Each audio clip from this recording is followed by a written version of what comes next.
are some of you doing with the schoolwork side, the anxiety or stress? Feel like you're falling behind, I think is what I read. Okay. So, anxiety, we often describe it as worrying about your future. So if, this is a generalization, right? But worrying about your past is usually more of what depression is about. Like, not worrying about your past so much, but thinking about your past, like regrets, feelings of shame, guilt, things like that for things that happened in the past. Anxiety tends to be worrying more about your future, what's to come, the unknown. And not to sound like a parrot repeating myself, but being in the present moment is the way to give you a break from the worrying forward and the depressing of the past. And that's through mindfulness. So finding little ways to give your mind that break by just being in the moment, using some of the tools we talked about last week, can be really helpful. And since I already talked about that last week, I won't go into it too much unless you ask me to and ask me questions. But I want to share something else with you. So have you ever heard of irrational thoughts, stinkin' thinking, cognitive distortions? That's kind of a different thing, but maybe the same thing sometimes. So thinking errors, these are ways that we process our circumstances and how we choose to think about them. Now, I say choose because we have the ability to think about things and then decide to not think about them in that way. So what I mean is you and I could both be experiencing the same thing, like let's say having an assignment due next week, not wanting to do it and feeling unmotivated. But how we choose to respond to that stressful situation will vary based on our life experiences, based on the history of how we've responded to other things in the past, and based on who we're around right now and our mental health, if we're depressed, more depressed than others, that kind of thing. So I wanted to go through some of these thinking errors. I like to call it stinkin' thinking, because I want to see if any of these stand out to you. By the way, the little sounds that you might be hearing is my puppy. Sharman is his name. He's a new puppy. And because he chews on things, I can't put him in a room separately. And if I put him in his kennel, he would be crying the whole time. So these little sounds in the back are him just kind of making mischief. That's little Sharman. And he is my stress reliever. All right, so let's talk about some of that stinkin' thinking. So the first one is all or nothing thinking. Sometimes it's called black and white thinking. So tell me if this sounds like you, if you want to share. Perhaps you have, things are pretty much going to be good or bad, right or wrong. You don't see a lot of gray when things happen. You may look at things as either just a success or as a failure. So basically there's no middle ground and no gray. So that's what all or nothing thinking is. And if you think about that, how does that leave you feeling worse rather than better? Right? So because in life there really are very, very few polar opposites, there's always a little bit of gray in pretty much everything. It's very harsh and strict, and it's an absolute. That type of thinking is absolutes, and there's just really very few absolutes in life. And so it kind of puts you, blocks you in and feeling like you don't have any other options, right? So that's black and white thinking. Another one, I came in late. Is this, okay, yeah. So we don't want to call it, yes, this is a type of thinking, but we don't really want to call it bad. And the reason why is when we tell ourselves we're doing something that's bad, usually guilt, shame starts seeping in, and nobody needs to feel that, right? We think the way we think because until someone tells us differently, that's all we know. And we usually learn that from our childhood. And things get reinforced in our environments, that's called confirmation bias, that tell us the way we're thinking is right. So because we only have so much time, I won't elaborate. I'll kind of get through everything, but certainly if you want me to explain more about anything, just make a little note. And as we have time for questions, I'll be happy to answer those. But yeah, let's not call it bad thinking, but we could call it stinking thinking, right? Or thinking errors. Yeah, so that's all or nothing or black and white thinking. Another one is overgeneralization. So that's where you take one little event that happened and you generalize it to everything else that's happened, right? So if you're treated poorly by one of your family members and you say to yourself, well, everybody in my family is rude, that is overgeneralization. And I mean, it's also an absolute. It's very rare that everybody and everything is going to be a certain way. But when we're feeling depressed or anxious, when we're in a more vulnerable position, we sometimes just overgeneralize because it kind of makes us more the victim, like, well, everybody is that way. And so I am now experiencing this and it's not my own fault. And that slips into responsibility, which is another subject. Because certainly not everything is going to be your fault, but we always have choices in who we interact with and where we're at. So I'm going to give you a quick example of that. This is like a little sidebar, right? I am in a PhD program. I'm working on my dissertation. It is overwhelming sometimes. Sometimes I feel miserable when I feel like, oh, I got to sit down and write this. I'd so much rather be outside in the sun or whatever it is. Now, I can choose to go with a thinking error and decide that I don't like this assignment this professor gave me. Why do we have to do dissertations anyway? Right? How absurd. Why can't I do something else about it? Or, why do I have to have this advisor who's so harsh and so strict, right? And instead, if I want to feel more in control and less negative, I can say, but wait a minute, Shannon, you chose to be in this program. And when you chose to join the program, you knew there was going to be this dissertation. I also chose my advisor. So that's what responsibility and control has to do with situations. So anyway, I won't go off on too far into that because that's a whole other topic. But it's very empowering when one is able to take responsibility for where they are in life, even when it can really stink. And I can give you more personal examples of that too, but I want to go back to this other topic. Okay, another one is filtering out the positive, right? So if 9 good things happen and 1 bad thing happens, sometimes we filter out the good and just zoom right in on the bad, okay? So maybe we declare that we had a bad day. The whole day was bad despite some positive events happening. Or maybe we look back at our performance and we say it was absolutely terrible. The whole thing went wrong because of one single mistake.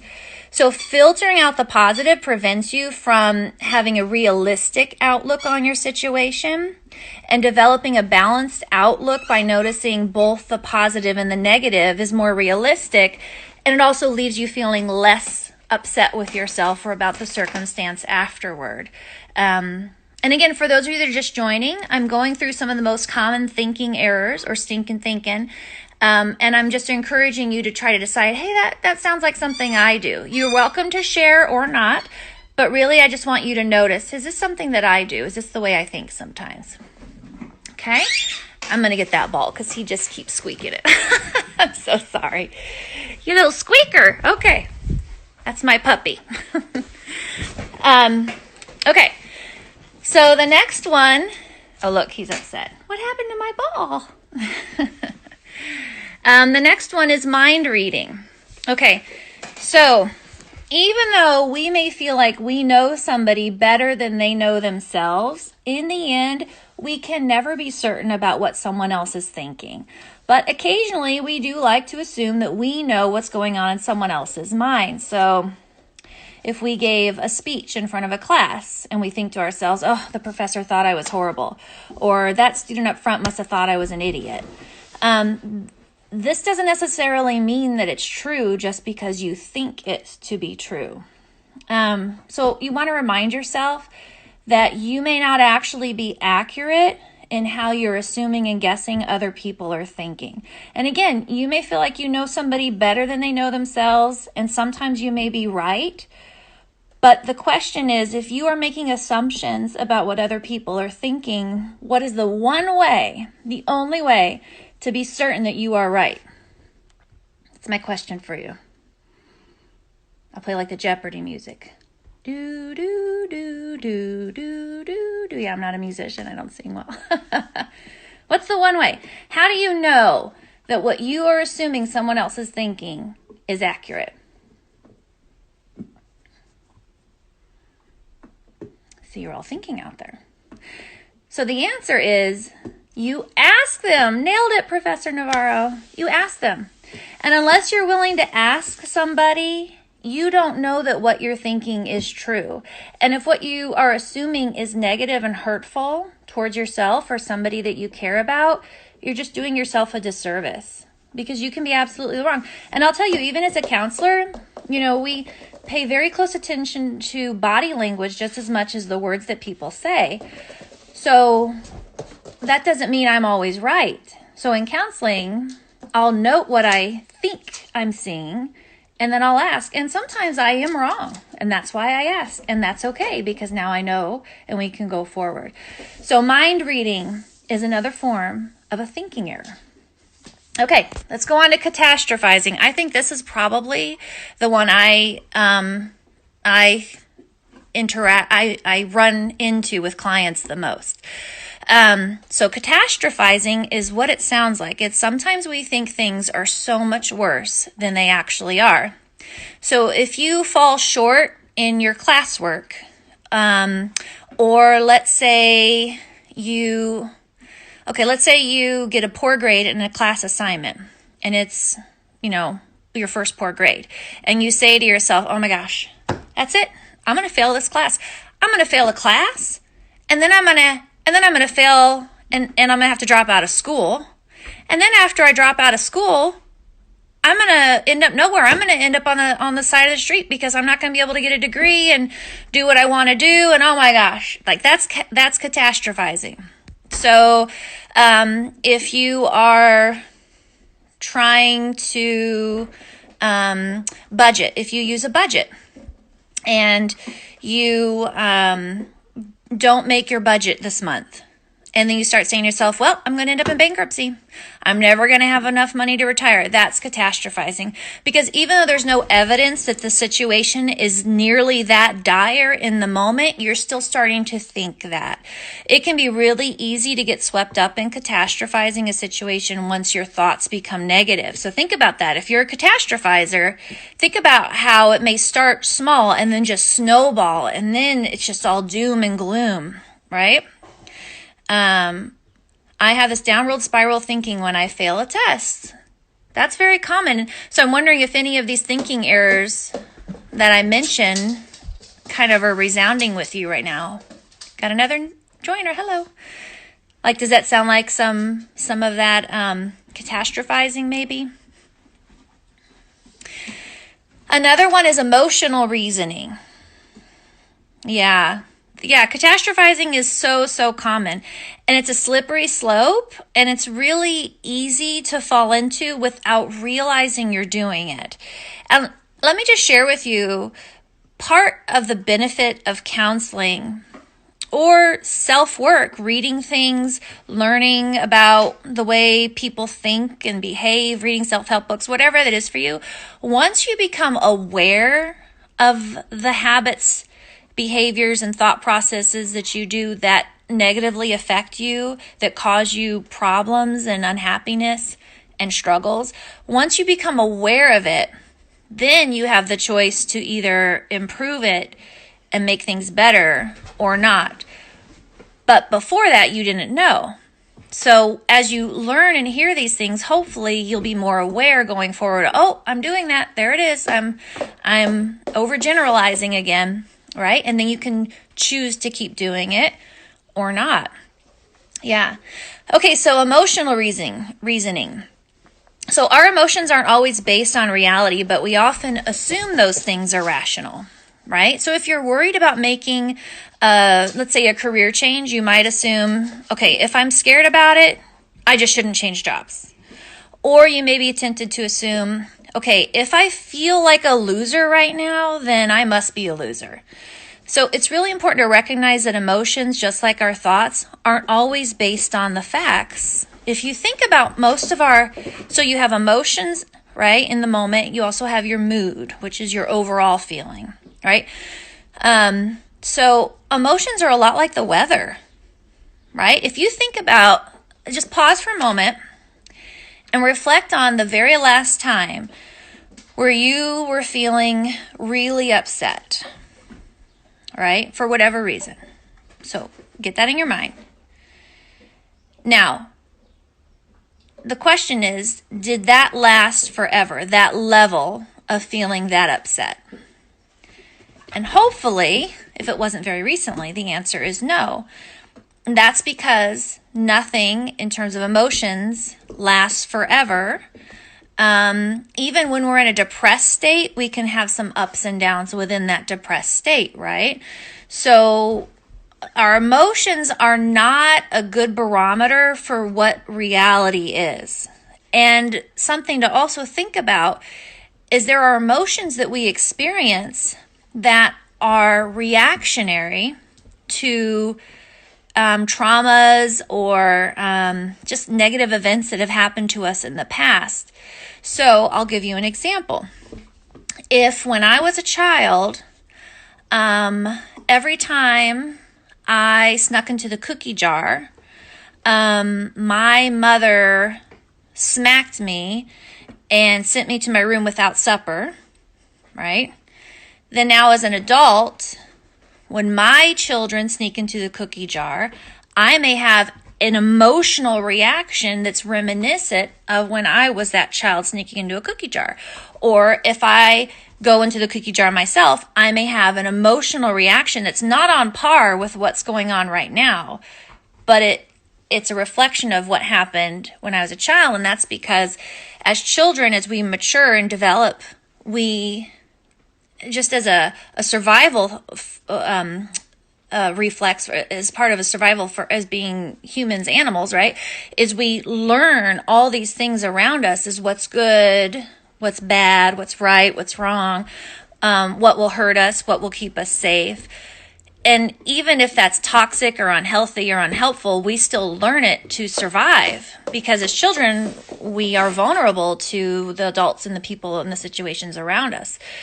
So the interesting thing is, as we become grown, until someone calls us on it or an event happens that brings to awareness, sometimes we don't realize that we're reacting in such a still juvenile type way, because we don't know anything different until, we go to counseling, or we have a spouse or a loved one tell us, whoa, what's going on? I'll give you an example. Someone that I knew grew up in an abusive home by a single parent. It was her mother. And this isn't a client, by the way. This is a friend of mine, so I'm not sharing client information.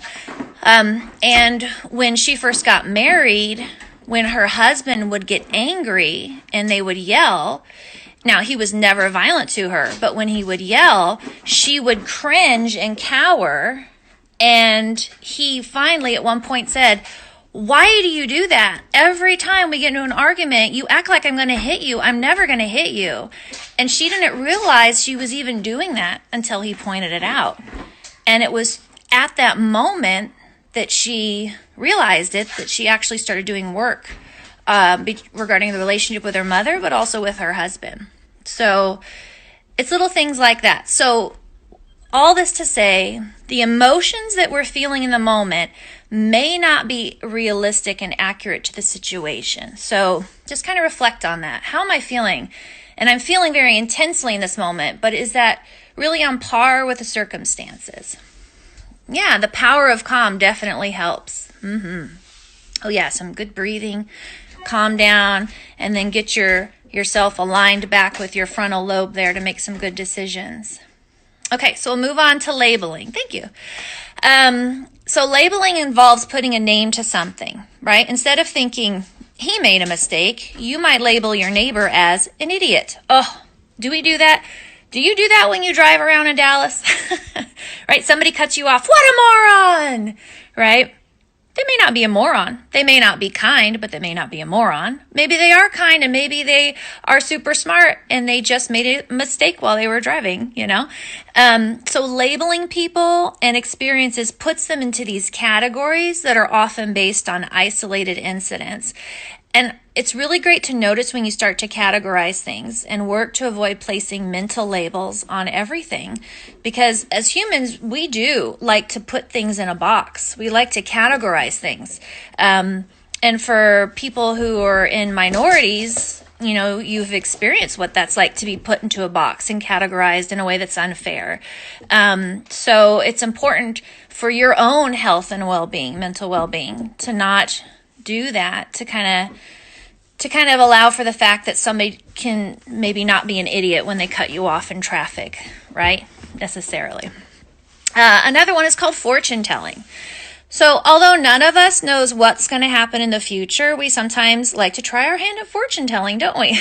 I know I do it sometimes. We think about things like, okay, tomorrow I have to give a speech in front of the class and I am going to embarrass myself. I just know I'm going to embarrass myself, right? Or, okay, if I go on a diet, I'm probably just going to gain weight. So what's the point, right? So the thing is, these types of thoughts can be self-fulfilling prophecies if you're not careful. And when you're predicting doom and gloom, you know, you want to remind yourself of all the other possible outcomes. Okay, so I might embarrass myself tomorrow.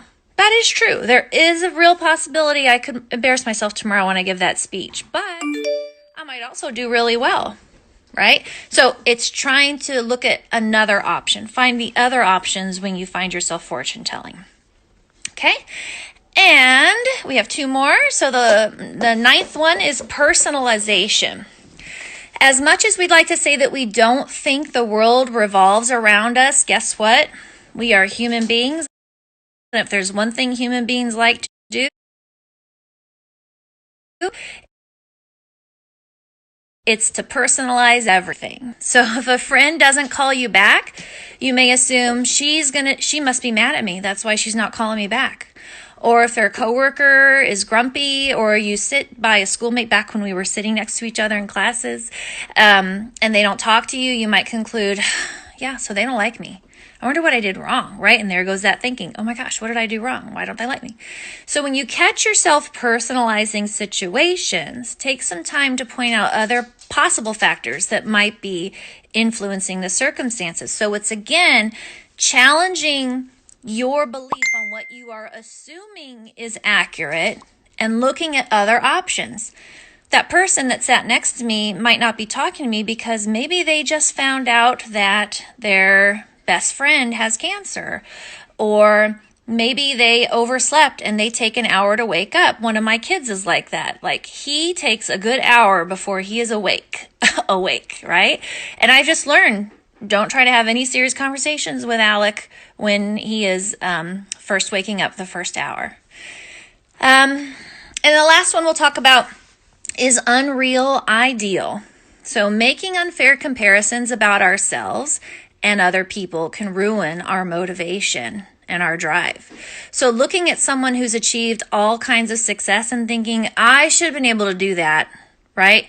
At this age, at this point in my life, at blah, blah, blah, fill in the blank, I should be there as well.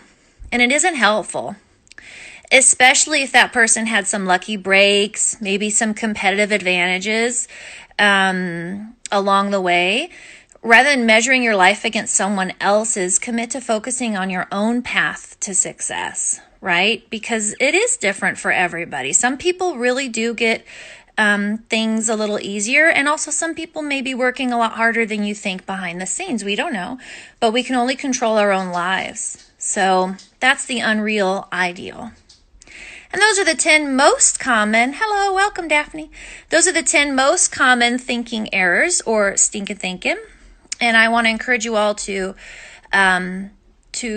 try to increase your own awareness when you find yourself doing these things, and you will. I even do them because they come from habits from when I was a child, but now I'm more aware of them, and I can say to myself, okay, what are you doing right now, Shannon? Like, where are you going?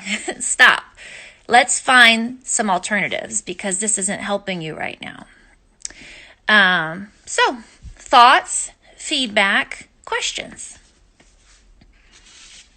So, this is so important. Yeah, it's one of the first things I like to focus on whenever I can. I do like to share it because it can be life-changing, especially if you find yourself being a little more negative in the thinking department or assuming the worst. When you're in situations, you're kind of just waiting for something bad to happen. That has a lot to do with just the patterns of the way you think. And some people are more emotional than others. And what that means is some people are more in their head and cognitive with how they deal with things. And then other people are guided more by just how they feel. And while there's no right or wrong in either situation, it's important to be aware of your style of thinking and feeling, and then also attuned to the other. So if you're more cognitive, then you want to say, okay, that's my thinking style. But what am I feeling in this situation right now?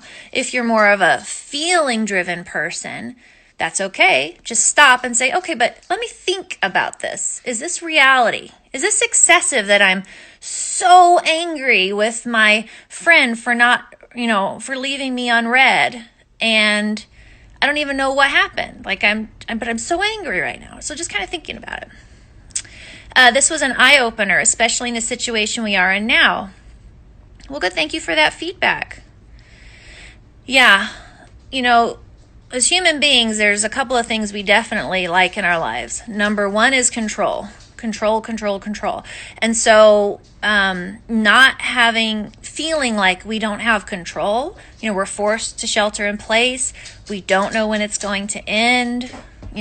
Some people are missing out on graduation. It can be very hard to focus on our assignments like we talked about earlier. All of these things, and feeling like, but the professor, what we assume shouldn't be doing such things with assignments and grades, whatever that is, we don't have control over that. But we do have the ability to control how we're going to react to the situations.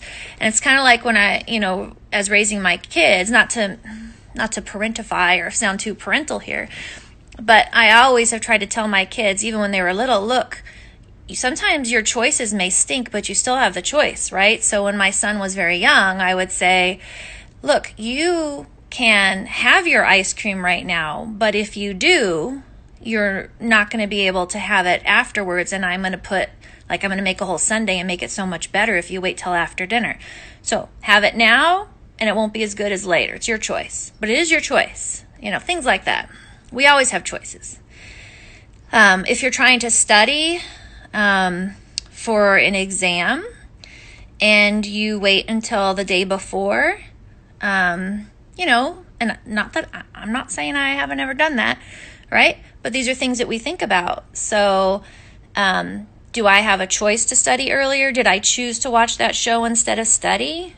And if I did and I'm not happy with myself, I don't have to feel shame about it.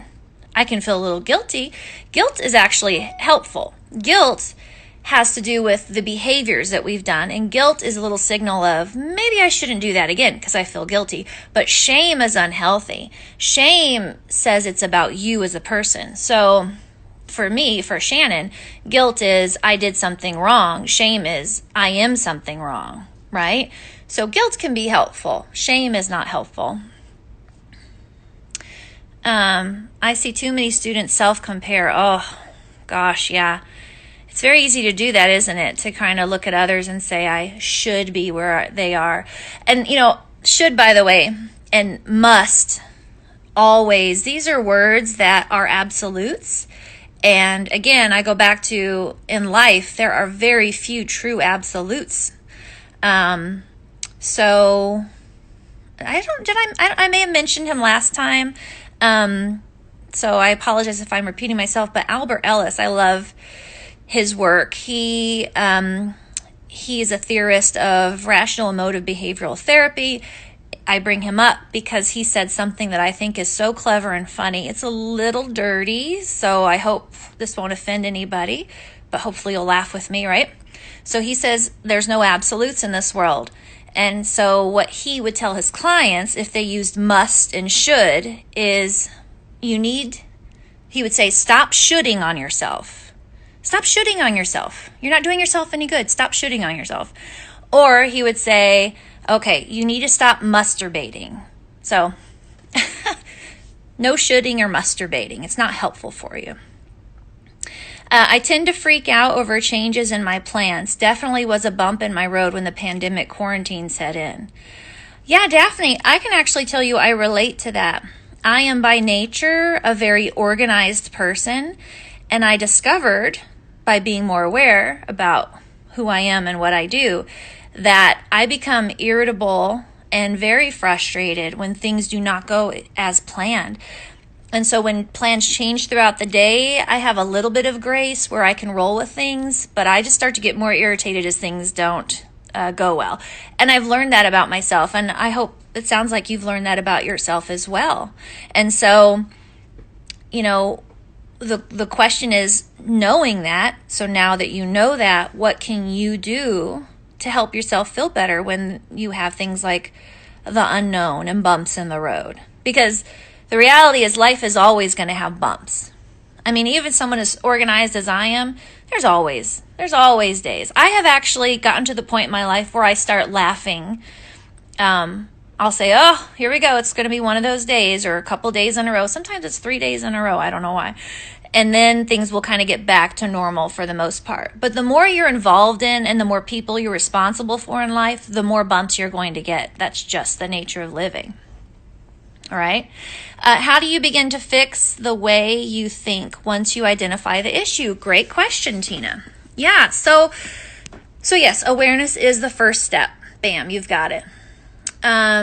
So in order to improve upon it and to fix it, using your word, would be to start challenging that type of thinking. So you're aware of it, right? So let's say you're catastrophizing. Let's say you got a poor grade on an assignment, and you're thinking, that's it. I'm going to have to drop out of class, drop out of school, what I'm going to do with my life, that kind of thing, right? And then you pause and you go, okay, wait, what was that called?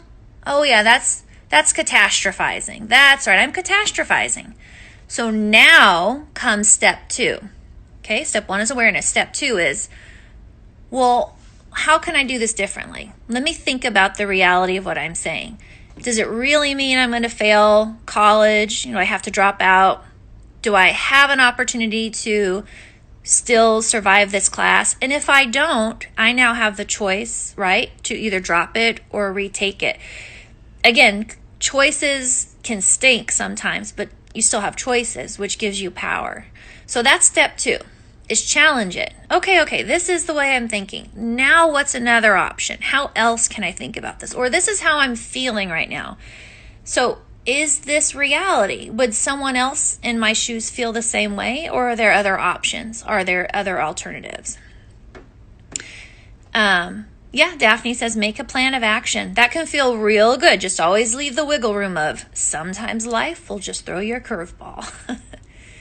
Self-awareness is key for you. Yeah, and if I recall, Daphne, you are the yogi meditator, right? So I don't know if you want to back me up on this or not, but when I started doing yoga and meditating, well, I'll tell you, when I started doing yoga, it was just for the workout. I like the type of workouts where I feel exhausted afterwards. That's just how I like to work out. And that's why I got into yoga, because there's styles of yoga called Ashtanga or power yoga, things like that, where when you're done, you just feel spent, but amazing when you're done. But by practicing yoga, the other parts of it, which have to do with no harm, being kinder to yourself and others, all those things just started following me off the mat. And that helped me increase awareness. So if you're holding a yoga pose, and you're thinking to yourself in that pose, how long how much longer do I have to hold this pose? Like, this is the worst. Oh my gosh, my shoulder hurts and my back hurts. And oh, I feel fat right now. And why am I even doing this? And blah, blah, blah. All that self-talk, right? And you're holding that pose and you're like, can I just do this for 3 more breaths? Can I just hold it? And then you do. And then you start to take that off the mat. Like, oh my gosh, I am in a class right now. I'm taking a test. It is so hard. I don't think I studied enough. I don't feel prepared. I feel like a moron. Why am I even doing this? Why am I putting myself through this? And then you pause and you're like, wait a minute, what am I saying to myself? Let me take a deep breath. And then you overcome it too. Yeah. So that's my pro yoga speech. Daphne, let's say, yes, ma'am, same. It was for back relief for me and migraine therapy. Ended up being a place of mindfulness and muscle relaxation. Yeah, go yoga. That's awesome. Yeah. Professor Navarro, I joined a yoga group on Fab called Rescue Yoga. Oh, I've never heard of that. And it is more meditation with light stretches. Yeah, I tell you what, even though I do my power yoga, I always do my gentle or relaxation yoga as well. It's needed. And my nightly stretches before bedtime makes a huge difference for me. I go to sleep so much quicker. Yeah. Hello. We got another. Okay, Facebook. I was like, what's Fab? Maybe that's a new workout group. I don't know. I know there's one called Fab Fit Fun or something that does workouts. So, yeah. Well, I did have a little led meditation for today, but gosh, we're wrapping up at the end, and I'd rather just go ahead and keep it open for any questions and feedback because I think this is going pretty well. If you just joined us and missed the beginning, I'm going to send Professor Navarro the phone number and email to schedule an appointment with the Counseling Center because we are open. We're happy to be here serving you through telecounseling. The platform is called WebEx if you want to look into it. I was told that students can access it through Navigate. I haven't verified that personally. But that's what I was told. But otherwise, we email you a link, a meeting link, and you hop on and join us. I say hop on. You probably have to do it ahead of time, maybe download something. But it's pretty easy once you get it set up, and then we can do counseling very similar to what we would do in person. Our drop-in hours start next week, Monday through Friday, 10 to 2. Counselors will be on call and ready to chat with you if you just want to check in. And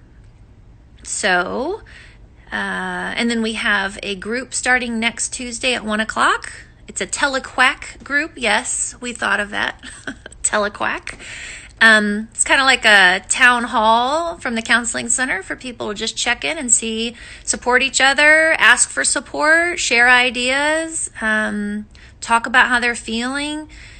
And WebEx can fit a lot of people, so, feel free to join us. Any other questions, comments, feedback? Would you like me to read through the top 10 again for you?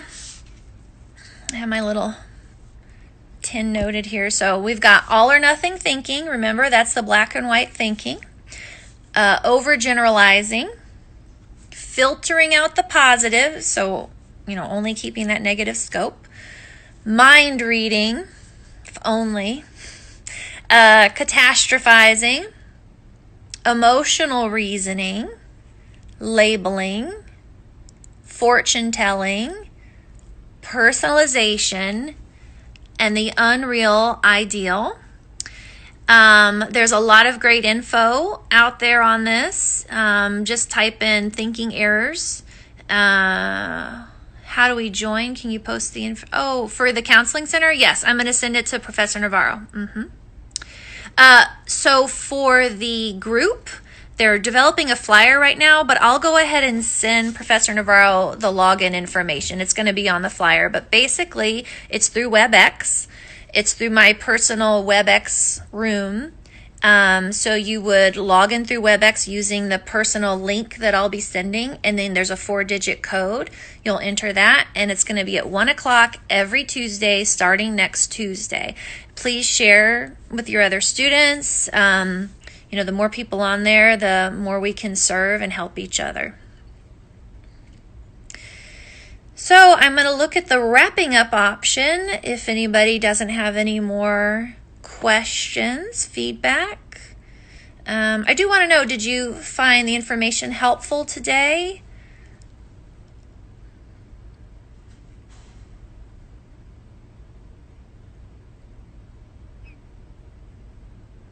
And I do want to thank you all for taking the time to join. I know this will be recorded, so please share with your fellow students and friends if you feel like the information would be helpful for them.